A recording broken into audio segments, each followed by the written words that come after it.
And what's really interesting is that you are seeing many key players in the Middle East deciding to take a different approach, a new approach to some of their long-standing issues, motivated by two beliefs, really. One is that the US has got less stickability than before, but also because they genuinely seem to believe that a new approach is needed, that these old approaches haven't worked. This is something that the Jordanian foreign minister said to me recently about the reason for the détente, the return to near normalized relations with Syria, for example. And we saw the foreign minister from the UAE in Damascus the other day. The Syrian president, Bashar al-Assad, to all intents and purposes, expected to be sort of welcomed back into the Arab fold. What are your thoughts on that?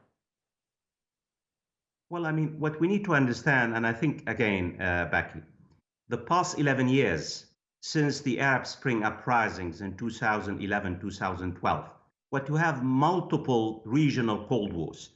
And I think the scenario, I think the logic was lose-lose. Everyone has lost. So we are moving now from lose-lose to win-win. Neither President Erdogan nor Sheikh Mohammed bin Zayed, the de facto leader of the United Arab Emirates, are going to really basically give up their regional gains. But they're trying to basically manage their rivalries. Why? For the simple reason. The Americans are retrenching. The Russians are in. There is a regional vacuum, security vacuum. The economic situation is really terrible, as you well know, everywhere, even in the Gulf, because they cannot just depend on oil, the energy.